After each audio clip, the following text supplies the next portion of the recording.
한번 따라 하실까요? 요 나의 모습. 요 나의 모습. 주일학교 시절에, 초등학교 어린 시절에 교회를 다녔던 사람들이 재미있게 읽었고 아는 성경의 이야기 중에 두 가지를 꼽으라고 한다면, 하나는 다윗과 골리앗의 이야기고 또 다른 하나는 물고기 뱃속에 들어갔다가 살아난 요나의 이야기를 누구든지 다 잘 알고 있습니다. 요나의 이야기는 참 드라마틱하고 재밌는 이야기들로 가득 차 있습니다.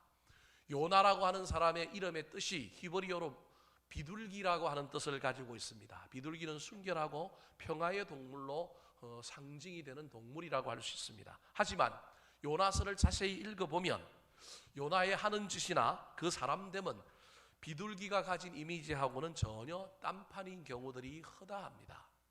선지자인데 하나님을 믿는다고 얘기하는데 하나님 말도 안 듣고요, 자기 마음대로 행하고요, 복음을 전해놓고 열매가 나타나기를 기다려야 하는데 박너클 원두막 밑에 가가지고 하나님이 얼마나 심판을 잘하시는지, 얼마나 불쇼를 잘하는지 그거 구경했다고 앉아 있을 정도의 사람. 그래서 저 극과 극이 있는 사람, 신앙의 롤러코스터가 보이는 사람이 누구냐 하면 요나라고 할 수 있습니다. 흔히 선지자 하면 신앙심이 대단하고 뭔가 인격적으로 또 영적으로 거룩해 보이는 것이 선지자임에도 불구하고 요나는 인간의 모습과 또 좋은 모습, 영적인 모습을 겸하여 가지고 있는 선지자의 모습으로 우리에게 보여집니다. 그래서 저는 구약 성경에서 선지자 중에 가장 그래도 인간적인 선지자로 꼽으라고 한다면 전 요나를 꼽고 싶습니다. 위대하고 거대한 사람은 우리가 쫓아가기 힘들지만 요나의 모습을 보면 그래도 우리가 선지자처럼 좀 살 수는 있지 않겠어요? 비록 왔다 갔다 하긴 하지만 그래도 그 왔다 갔다 하는 모습 속에서 인간적인 모습도 보이고 우리랑 비슷한 모습이 보여서 우리가 요나처럼 살 수도 있겠다라고 하는 자신감을 가질 때가 있습니다. 그래서 오늘 설교의 말씀의 제목이 요나의 모습인데, 이때 요나는 2760년 전에 구약 성경에 있었던 인물 요나인 동시에 이 요나라고 할 때 이 요나가 요놈의 나라고도 표현할 수 있습니다. 그래서 요나의 모습은 누구의 모습이냐면 나의 모습인 거예요.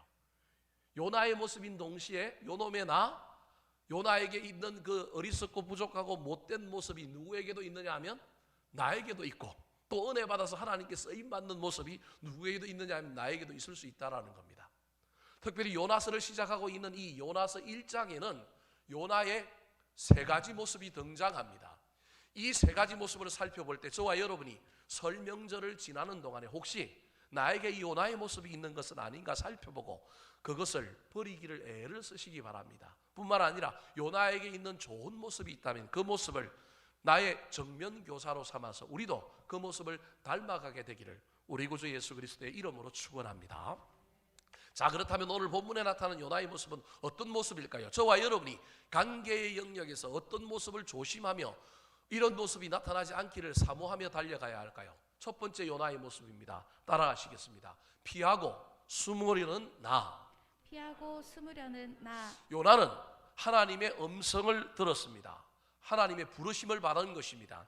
너는 일어나서 가라고 하는 그 하나님의 음성을 듣는 요나가 보인 반응이 1절과 2절에 나옵니다. 먼저 하나님의 부르심을 받는 요나의 모습을 살펴볼까요? 자, 1절 말씀 같이 한번 읽어볼까요? 시작. 여호와의 말씀이 아미떼의 아들 요나에게 임하니라 하시되 너는 일어나 저 큰 성읍 니느웨로 가서 그것을 향하여 외치라. 그 악독이 내 앞에 상달되었음이니라 하시니라. 우리 하나님의 부르심, 우리 하나님의 사명, 우리 하나님의 뜻은 구체적입니다. 화면을 다시 보여주실까요? 저기 보면 너는 일어나, 그 다음에 나오는 중요한 동사가 저 큰 성읍 니느웨로 가서 일어날 뿐만 아니라 어떻게 해야 되면 가야 합니다. 가기만 하면 되는 게 아니라 그 다음에 뭐라고 얘기하고 있어요? 외치라. 이게 우리 하나님의 사명이고 우리 하나님의 뜻이었습니다. 저 큰 성읍 니느웨는 그 당시 이 이스라엘 백성들을 엄청나게 괴롭히고 침략했던 적군입니다. 적국에 가서 복음을 전하라고 하니 이 요나가 일어나라라고 하는 명령에 순종하여 일어났지만 그 다음 뒤에 두 개는 누구 마음대로 하느냐면 자기 마음대로 해버렸습니다. 이건 부분 순종이고 부분 순종은 불순종입니다. 요나가 선지자임에도 불구하고 순종을 끝까지 완성해야 되는데 첫 번째만 순종하고 일어나는 것만 하고 나머지 두 개는 지 마음대로 해버리는 거예요. 어쩌면 이 모습이 오늘을 살아가는 신앙생활하는 저와 여러분에게도 있을 수 있다는 거예요. 시작은 순종으로 했지만 그 순종을 완성하지 못하고 그 끝의 모습은 다른 것으로 갈 수 있는 인생이 누구냐면 저와 여러분인 거예요. 분명히 하나님의 음성을 듣고 그 부르심을 들었는데도 불구하고 일어나 가서 외치라 그랬는데 요나는 어떻게 했을까요? 자, 요나가 했던 행동입니다. 3절 말씀 같이 한번 읽어볼까요? 시작. 그러나 요나가 여호와의 얼굴을 피하려고 일어나 다시스로 도망하려 하여 요바로 내려갔더니 마침 다시스로 가는 배를 만난지라. 여호와의 얼굴을 피하여 그들과 함께 다시스로 가려고 뱃삭을 주고 배에 올랐더라. 자, 저기 3절을 보십시오. 그러나 이게 문제입니다. 그러므로 이래야 되는데, 그리하여 또는 그래서 그래야 되는데, 아니면 이에 또는 즉시 그래야 되는데 요나는 일어나는 것까지는 했습니다. 3절에도 보니까 저 일어나라고 하는 단어가 있잖아요. 그러니까 요나가 순종 안 한 게 아니에요. 순종은 했어요. 일어나 가서 외치라 그랬는데 일어나기만 하고 그 다음에 가지 않고 피하려고 했습니다. 피하려고 하여 어디로 가느냐 하면 다시스로 도망가려고 했습니다. 다시스가 어디냐 하면 오늘날의 스페인입니다. 지중해 세계관을 가지고 있었던 사람들이 가지고 있었던 땅끝, 제일 멀리 도망갈 수 있는 곳이 어디냐 하면 다시스 땅끝이었습니다. 동쪽으로 가야 하는데 니느웨는 동쪽에 있는데 동쪽으로 안 가고 반대편 서쪽으로 가서 저 땅끝 땅인 다시스로 가려고 배를 타는데 항구인 요바라고 하는 그 항구에 내려가서 배를 타고 뭐 하느냐 하면 내려가는 겁니다. 일어나 가라 그랬는데 일어났는데 피하여 도망했고, 외치라 그랬는데 외치지 않고 뭐 했느냐 하면 내려가는 삶을 살고 있는 사람이 누구냐 하면 요나입니다. 요나는 하나님의 얼굴을 피하려고 숨어버린 겁니다. 우리말에 손바닥으로 하늘을 가린다는 말이 있고 뛰어봤자 벼룩이라는 말이 있습니다. 하나님은 무소부재하시고 어디든지 계시기 때문에 우리 하나님의 얼굴을 피할 수는 없습니다. 그런데도 불구하고 그는 엉뚱한 방향으로 갔을 뿐만 아니라 배를 타고 배 밑창에 숨어서 그냥 자고 있었습니다. 동물 중에 새 중에 꿩이라고 하는 새가 있습니다. 숫것을 장기라고 하고 암것을 까투리라고 합니다. 여러분 보기에 저기 왼쪽에 있는 게 수컷 장기고요, 오른쪽에 있는 게 까투리입니다. 여자가 좀 날씬하잖아요. 그래서 꽁도 암놈이 좀 날씬한 거예요. 여러분, 꽁이 하늘을 마음껏 훨훨 날아다니는 걸 보신 분이 있나요? 저는 못 봤습니다. 조류학자에게 물어봐야 되는데, 그렇게 날아다니는지 아닌지는 물어봐야 되는데, 꽁은 여기서 저기로 그냥 휙 하고 나는 정도만 날지 하늘을 그렇게 나는 걸 잘 못 봤습니다. 포수들이, 사냥꾼들이 꽁을 사냥할 때 꽁을 막 쫓아가는데 쫓아가다 그냥 탁 쏘서 잡기도 하지만 때로는 꽁을 어떻게 잡느냐 하면 열심히 쫓아가면 이 꽁이 사냥꾼을 피하여 이쪽으로 또 날아가서 피하기도 하다가 나중에 힘이 붙이면 어떻게 하느냐 하면 자기 대가리를 어디다 받아가요? 눈밭에 박고 그냥 자기는 온몸을 다 숨겼다고 착각을 해요. 때로는 나뭇잎 사이에 머리 하나를 탁 박고 자기가 안 보이면 다른 사람도 자기를 못 본다고 생각하는 거예요. 그때 꽁이 피하여 숨었다고 생각하지만 사냥꾼은 가서 총도 안 쏘고 뭐 하기만 하면 돼요? 잡기만 하면 되는 것입니다. 어쩌면 이 꽁의 모습이 요나의 모습이요, 저와 여러분의 모습일지도 모릅니다. 여러분, 살다 보면 사람마다 좋아하는 일만 있는 것이 아닙니다. 싫어하는 일도 있고 만나고 싶은 사람도 있지만 만나기 싫은 사람도 있고 정말로 부담되고 꺼려하는 사람이 얼마나 있는지 모릅니다. 제가 전도사 시절을 어디에서 했느냐면 면목동에 가면 면목시장 앞에, 사가정역 옆에 면목시장 앞에 교회 하나가 있는데 그 교회가 동일교회라고 하는 교회입니다. 그 교회에서 전도사 생활을 2년을 했는데 이때 담임 목사님이 엄청 대단하신 분이에요. 얼마나 성질이 대단한지 몰라요. 이분은 그 마음에 하나님을 향한 마음, 예수 그리스도를 향한 마음, 복음을 향한 마음, 전도하고자 하는 마음은 가득한데 그것 때문에 부교육자들을 쥐잡듯이 잡는 분입니다. 그래서 교회를 부흥시키고 싶어가지고 그 당시 그 주변에 희경교회, 그 다음에 동안교회 같이 시작했는데 다른 교회들은 막 미랄교회 이런 교회들은 커져갔는데 이 교회만 크지 않으니까 경쟁심 때문이기도 하지만 복음에 대한 욕구 때문에 부교육자들에게 전도와 신방에 대한 엄청난 프레스를 했습니다. 그래서 그분 에게는 얼마나 이 부교역자들이 벌벌벌 떠는지 모릅니다. 아침마다 조회를 하는데 그 조회 시간이 보통 한 2시간, 3시간 정도 조회를 하는데 그때는 일방적으로 혼나는 겁니다. 뭐 때문에 혼나느냐 하면 여러분 이런 겁니다. 얼마나 부교역자를 달달 볶는지 하루에 했던 활동을 일지를 쓰게 합니다. 어디 가서 누구를 몇 시에 만났고 무슨 일을 했고 무슨 기도 제목을 들었는지를 탁 적게 하는 거예요. 저는 그때 학을 띄고 부교역자들에게 절대 스케줄 보고해라, 뭐 업무 보고해라 이런 말 잘 안 합니다. 미칩니다, 여러분. 할당량이 있습니다. 보험회사 직원들처럼 하루에 10군데, 10명의 교우들을 이상을 만나야 합니다.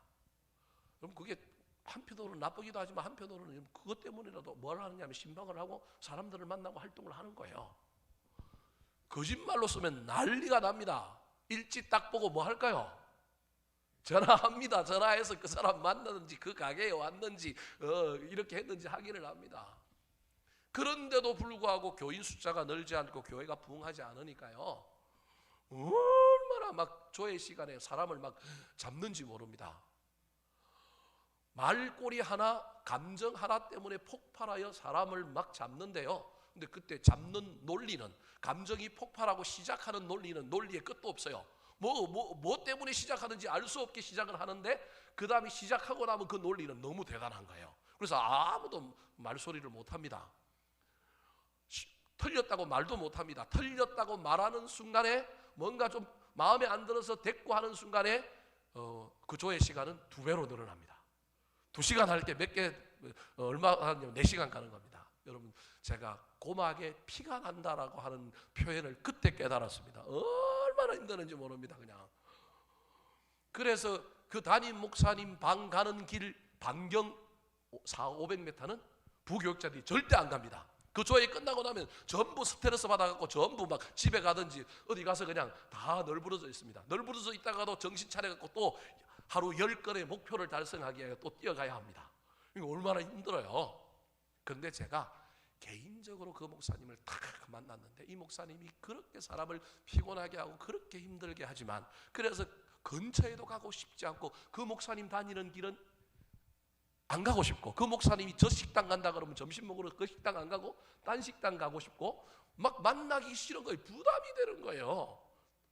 피하고 싶고 만나기 싫어하는데 우연찮게 개인적으로 그 목사님을 탁 만났는데 그 목사님 마음의 열정, 복음에 대한 숭고한 마음, 교인들을 사랑하는 마음, 그걸 겪고 나니까 피곤하긴 해요. 싫기는 하지만 부담은 안 되는 거예요. 무섭지는 않은 거예요. 옛날에는 무섭고 부담스럽고 막 싫어서 안 부딪히고 싶었는데 그 마음에 있는 그 속 마음을 탁 경험하고 나니까 그때부터는 무섭지는 않지만 피곤하기는 하니까 가능하면 뭐 하려고 해요? 안 부딪히려고 했던 겁니다. 우리 인간이 이런 존재입니다. 나를 부담스럽게 하고 나를 힘겹게 하는 사람은 만나기도 싫고요. 그런 상사하고는 밥도 같이 먹고 싶지 않고요. 같은 공간에도 있고 싶지 않은 것이 우리 인간입니다.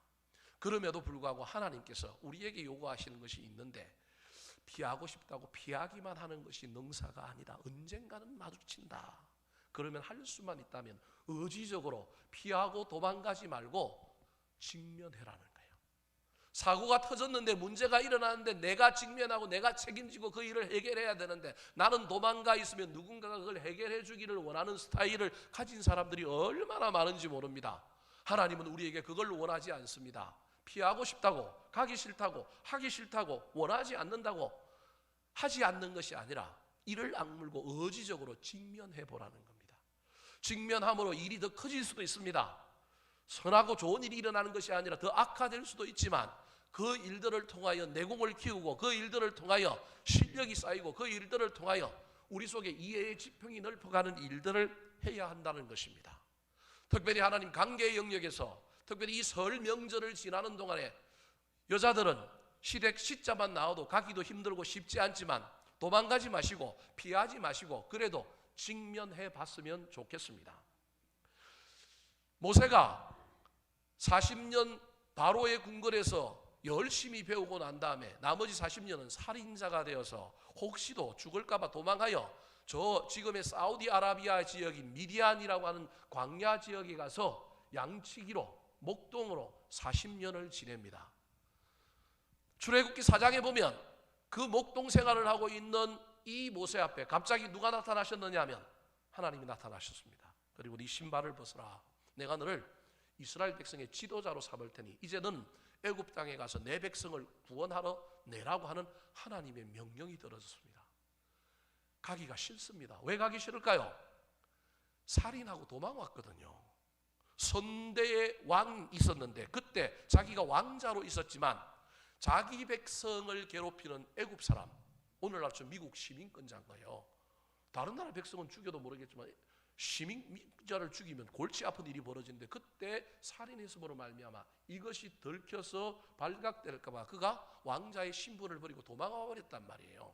근데 도망한 곳으로 가라는 거예요. 비록 그 선대의 왕은 죽었지만 자기랑 그 선대의 왕 뒤를 이어서 왕자리를 경쟁했던 사람이 이제 누가 되어 있느냐면 왕이 되어 있는 거예요. 내가 떳떳하고 내가 자랑할 것이 있으면 가겠는데 내가 거기에서 실책하고 실수하고 내가 실패하여 도망왔던 자리로 나보고 가라 그래요. 나를 모르는 사람이 거기 있으면 내가 가겠는데 나를 너무도 잘 아는 사람이 왕으로 있어요. 뿐만 아니라 그 나라가 얼마나 강대한 나라인지, 그리고 그곳에 있는 이스라엘 백성들이 지금 종으로 잡혀 있는데, 포로로 잡혀 있는데 나는 아무 힘도 없는데 나보고 지팡이 하나 들고 가서 그 일을 하라고 하는 거예요. 그러니 피하고 싶고 도망가고 싶은 모세가 어떻게 반응합니까? 변명을 대잖아요. 나는 혀가 둔하여 말을 잘 못하여 내가 말로 논리로 바로를 이겨서 내 백성들을 구원해야 되는데 나는 뭐 작은 아이고 나는 능력도 없고 나는 말도 잘 못하고 그래서 나는 그 일에 적합하지 않습니다. 안 가겠습니다라고 피하고 도망하려고 했습니다. 근데 그때 하나님께서 뭐라고 얘기합니까? 그래, 넌 말하지 말고 가만 서 있어. 내가 말 잘하는 사람을 붙여줄게. 그 사람이 누구예요? 그의 형 아론을 붙여주셨던 겁니다. 여러분 잘 생각해 보십시오. 이때 모세가 가지고 있던 상황과 모세의 논리로 하면 갈 수 없습니다. 저와 여러분이 모세라고 하면 우리는 성경을 읽어서 모세가 그 일에 순종해서 갔으니 우리도 순종할 수 있을 것 같지만 실제로 저와 여러분이 그 상황 속에 우리를 모세의 자리에 두면 갈 이유보다 안 갈 이유가 훨씬 많습니다, 여러분. 그런데 모세가 피하거나 도망가지 않고 직면하여 결단하여 애굽으로 갔다라고 하는 사실을 기억하시기 바랍니다. 모세만 그렇습니까? 우리 예수님도 자기의 길을 가는 동안에 이 땅에 온 인류를 구원하기 위하여 십자가 지시로 이 땅에 오셨는데 그럼에도 불구하고 그 길이 얼마나 힘들었던지 할 수만 있다면 뭘 안 지고 싶어요? 십자가를 안 지고 싶잖아요. 그래서 겟세마네 동산에서 우리 예수님도 피하고 싶어서 도망가고 싶어서 하나님께 기도했는데 그 기도하다가 예수님께서 마음을 바꾸잖아요. 마태복음 26장 39절 말씀 같이 읽어보겠습니다. 시작. 나아가서 얼굴을 땅에 대시고 엎드려 기도하여 이르시되 내 아버지여 만일 할만하시거든 이 잔을 내게서 지나가게 하옵소서. 그러나 나의 원대로 마시옵고 아버지의 원대로 하옵소서 하시고 피하고 도망하려고 하다가 마음을 바꾸어서 직면하기로 순종하기로 결단한 예수님의 모습이 저기에 있는 거예요. 그랬더니 우리 예수님 십자가 지고 가서 너무 힘들어 쓰러질 때 누굴 붙여주셨어요?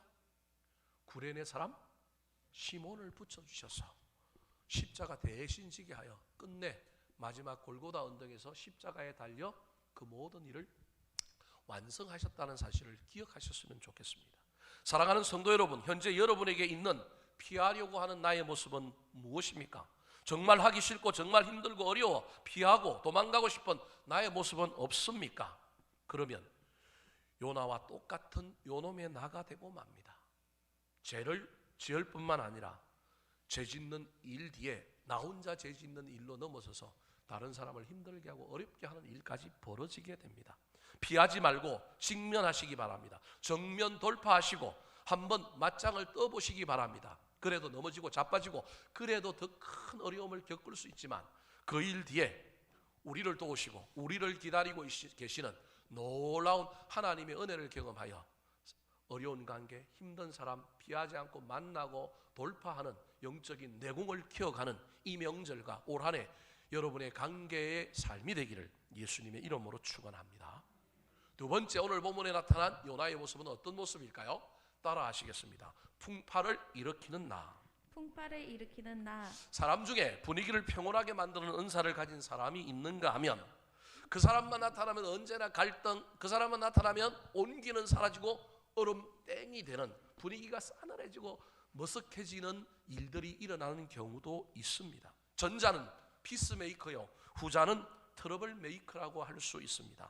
사랑하는 성도 여러분, 트러블 메이커가 가는 곳에는 평지에도 풍파가 일어납니다. 오늘 본문에 직면하지 않고 도망하여 피하려고 했던 요나가 한 배의 탐으로 말미암아 그 배에 죄 없는 사람들은 요나 때문에 뭘 경험하느냐 하면 풍랑을 경험하게 됩니다. 하나님께서 한 사람을 바로 세우려고 많은 사람들을 힘들게 하셨습니다. 4절 말씀 시작. 여호와께서 큰 바람을 바다 위에 내리심에 바다 가운데 큰 폭풍이 일어나 배가 거의 깨지게 된지라. 큰 폭풍을 일으켜서 배를 뒤흔듭니다. 이런 상황 속에 요나는 뭐하고 있을까요?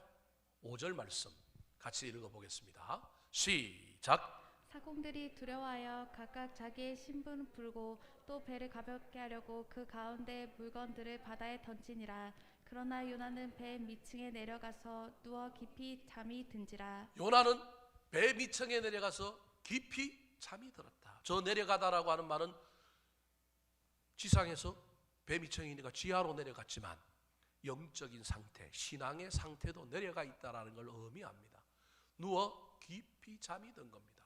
잠든 사람은 내 인생에 펼쳐지는 이 일이 왜 일어나는지, 이 안에 무슨 내용이 들어있는지, 하나님의 뜻이 무엇인지를 깨닫지 못합니다.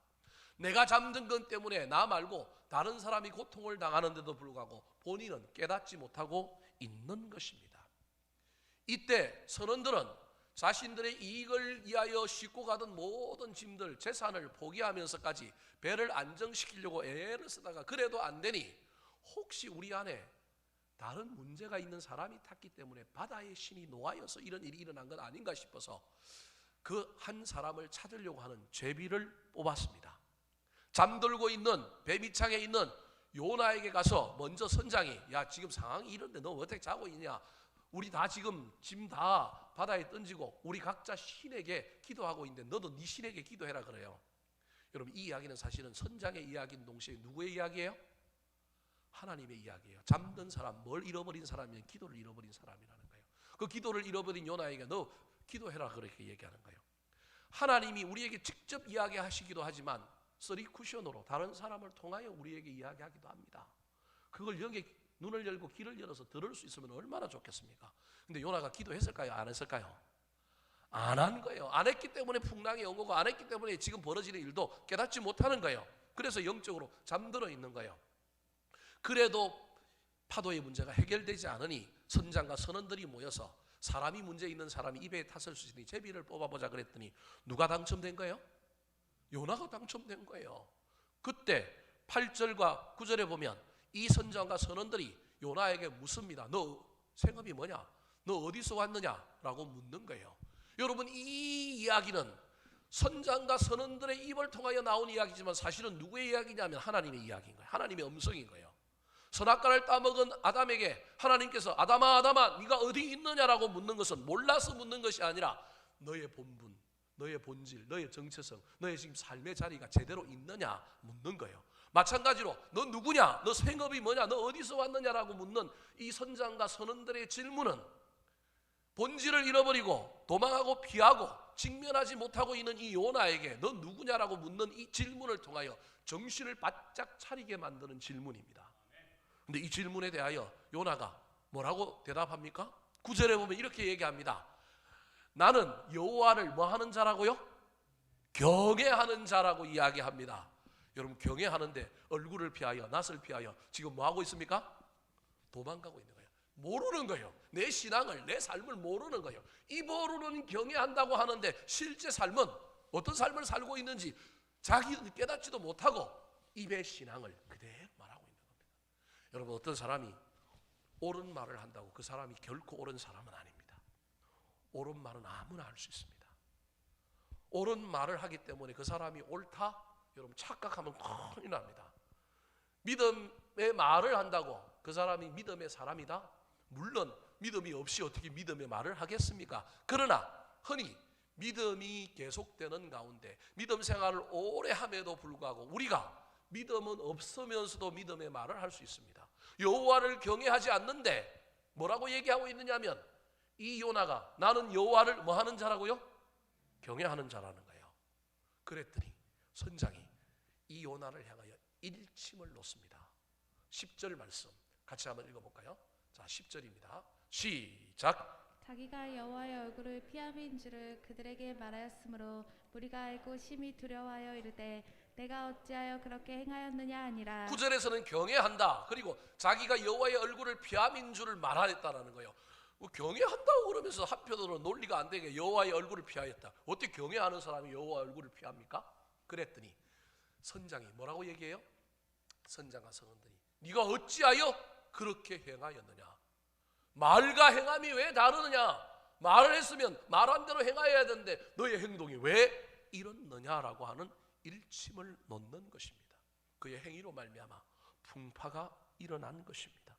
사랑하는 성도 여러분, 지금 저와 여러분은 평화를 만드는 사람입니까? 아니면 불화를 일으키는 사람입니까?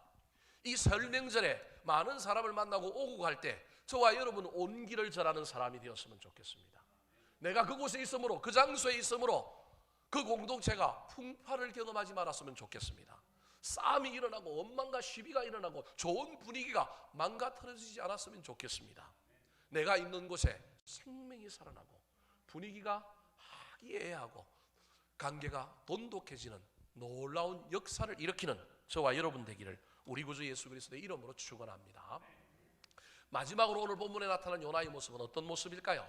따라 하시겠습니다. 깨닫고 헌신하는 나. 깨닫고 헌신하는 나. 사람은 완벽할 수 없습니다. 잘못을 저지르지 않으면 좋겠지만 인간은 연약하여 실수하고 실패할 수밖에 없는 존재입니다. 문제는 그 실수와 실패 이후에도 그냥 그걸 그대로 가지고 가느냐 아니면 잘못을 깨닫고 회개하느냐가 중요합니다. 회개하면 놀라운 일이 일어납니다. 잘못을 깨닫고 깨닫는 순간에 그 깨달음을 넘어서서 무엇인가를 바꾸고 나아가면 놀라운 일이 일어나는 겁니다. 그러므로 회개의 때는 언제라도 늦은 때가 없습니다. 회개를 그래서 억지로 할 수 없는 이유가 여기에 있습니다. 깨달아서야, 감동이 있어야, 은혜가 있어야 뭐가 나오는 거예요? 회개가 나오는 거예요. 목사님들 설교 중에 회개하라고 그러는데 그 회개가 아무나 되나요? 억지로 하려고 그래도 그게 돼요? 안 되는 이유는 은혜가 나한테 와야 되는 거예요. 깨달아져야 되는 거예요. 베드로가 열심히 고기를 잡고 있는데 랍비라고 그 당시 그 지역을 왔다 갔다 하면서 가르침을 주던 예수라고 하는 한 사람이 와가지고 고기 실컷 잡았는데 고기가 안 잡힌 날이란 말이에요. 그런데 그물 씻고 있는 베드로에게 그물 던지라 그러는 거예요. 저분이 알지도 못하는 사람이 왜 저러지? 그래도 랍비라 그러니 선생이라 그러니 그래 들어주자. 괜히 또 뭐 시키는 대로 안 했다가 또 기꾸하게 피날 정도 또 말 들으면 그러니 그냥 순순히 한번 그물을 던졌는데 그 결과 어떻게 된 거예요? 엄청난 고기가 잡힌 거예요. 그날이 첫 만남이 아니라 아마 베드로와 예수님 사이에 여러 번 만남과 여러 번의 가르침이 있었던 것 같아요. 그래서 말씀을 들었는데도 불구하고 그 말씀을 그냥 귀로만 들었는데 귀로만 들었던 말씀이 이 사건을 통하여 은혜가 된 거예요. 이 사건을 통하여 예수 그리스도가 메시아고 이분이 내가 생각했던 그런 분이 아니라 이분이 위대한 분이라는 걸 깨닫기 시작하니까 그가 그때서야 그동안 예수님을 대했던 태도가 잘못됐다는 걸 깨닫고 회개하는 거예요. 누가복음 5장 8절 말씀 같이 한번 읽어볼까요? 시작. 시몬 베드로가 이를 보고 예수의 무릎 아래 엎드려 이르되 주여 나를 떠나소서 나는 죄인이로소이다 하니. 내가 그동안 고만해서 당신을 인간 취급 안 했습니다. 그런데 이제 알았습니다. 당신이 위대한 사람이라는 걸 내가 깨달았습니다. 나는 당신과 같이 있을 수 있는 그런 종류의 사람이 아니니 당신은 위대한 사람이니 나를 떠나주십시오. 그랬더니 우리 주님께서 그때 비로소 이 사람이 제작감이라는 걸 한 거예요. 내가 너를 사람 낚는 업으로 만들겠다. 나를 따르라. 은혜 받고 감동이 됐고 자기가 죄인인 걸 깨닫고 나니까 주님의 그 콜링에 그물을 버려두고 누굴 따르느냐 하면 예수님을 따르는 겁니다. 깨달아져야만이 뭐 할 수 있느냐 하면 헌신할 수 있습니다. 사랑하는 성도 여러분, 저와 여러분의 삶에 성공할 수도 있고 실패할 수도 있고 무슨 상황과 어떤 상황과 환경 속에 처할 수 있지만 여러분 그때마다 저와 여러분이 깨달아졌으면 좋겠습니다. 성공하면 하나님의 은혜가 깨달아져서 감사할 수 있으면 좋고요. 실패하면 우리의 연약함과 우리의 문제가 깨달아져서 우리 주님 앞에 회개하며 또 더 성숙하고 성장하고 더 형통해지기를 우리 주님 앞에 바라고 소망하며 기도하며 나아갈 수 있었으면 좋겠습니다. 내가 죄인임을 깨닫는 것이 중요합니다. 오늘 본문 11절 말씀에 풍파를 일으키고 도망가고 피하려고 했던 이 요나가 드디어 깨닫기 시작합니다. 자, 11절 말씀 같이 한번 읽어볼까요? 시작. 바다가 점점 흉흉한지라 우리가 그에게 이르되 우리가 너를 어떻게 하여야 바다가 우리를 위하여 잔잔하겠느냐 하니. 자, 제비를 뽑았습니다. 제비를 뽑으니 누가 당첨됐느냐 하면 요나가 당첨된 겁니다. 그럼 요나가 당첨되었으면 요나를 바다에 던져야 합니다. 예전이나 지금이나 동서양 고금을 막론하고 바다는 엄청난 능력을 가지고 있는 신이 있다고 믿었고 그 신이 노하면 뭘 드리냐면 인신제사를 드려서 그 마음을 달래야만이 평온해진다고 하는 미신 아닌 미신이 그 시절이나 동양이나 서양이나 있었던 것입니다. 그래서 우리나라에도 인당수에 누굴 빠뜨려요? 심청이 빠뜨리잖아요. 똑같은 이런 문화적인 컨텐츠가 있는 거예요. 그러니까 뱃사람들이 아는 거예요. 이 파도가 잠잠해지려면 이 배에 바다의 신 포세이돈이 원하지 않는 사람이 타고 있고 그 사람을 바다에 던져야만이 이 파도가 잔잔해진다라고 하는 미신적인 문화를 가지고 있었고 그 문화에 의거하여 제비를 탁 뽑았는데 누가 당첨된? 요나가 당첨된 거예요. 그럼 요나를 집어 던지는 게 당연한데 여러분 이 믿지 않는 이방인들 이 선장과 선원들이 사람들이 인격적인 사람이에요. 여러분 예수를 믿었으면 우리는 좀 인격적이고 휴머니스트들이 되었으면 좋겠어요. 낙인 찍고 분리하고 막 죽이려고 하고 그러는 것이 아니라 할 수만 있다면 인격적으로 사람을 대하고 생명을 존중하고 할 수만 있다면 더불어 함께 가려고 애를 썼으면 좋겠습니다.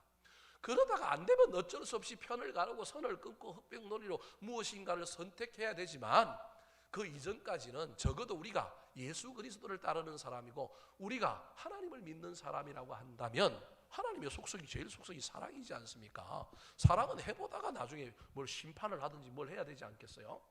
근데 오늘날 기독교가 특별히 보수 기독교에서 자꾸 이걸 잊어버리고 거꾸로 가는 거예요. 편 가르려고 하고 낙인 찍으려고 하고 자꾸 이러는 게 있는 거예요. 저기 선장과 안 믿는 이방인들이 어떻게 하고 있냐면 뽑아놓고도 바로 안 죽이는 거예요. 바로 안 던지는 거예요. 그러고 나서 인격적으로 이 뽑힌 요나에게 묻는 거예요. 네가 뽑혔는데 너를 바다에 던져야 되는데 혹시 너한테 다른 아이디어가 있느냐?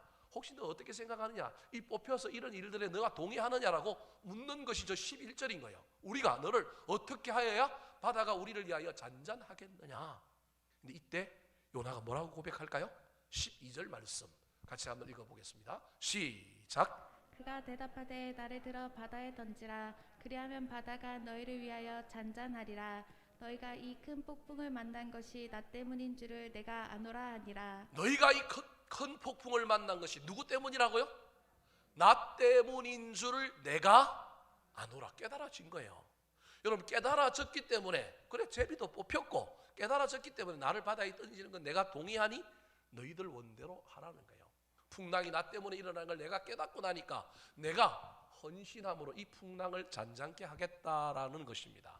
물론 성경학자에 따라서 저 요나서 1장 12절에 나오는 저 요나의 모습이 참 회개가 아니다라고 그렇게 해석하는 성경학자들이 있습니다. 무슨 말이냐면 요나가 저때 진정 회개한 게 아니고 또 고기 뱃속에서도 기도하는 모습에서도 진정한 회개가 아니고 회개가 아니라는 건 나중에 그 요나가 사장에 가면 박는 굴 안에서도 막 있는 모습을 보니까 이게 우리 인간의 회개가 얼마나 얇고 우리 인간의 회개가 얼마나 수준 낮은 회개인지를 보여주는 것이라는 거예요.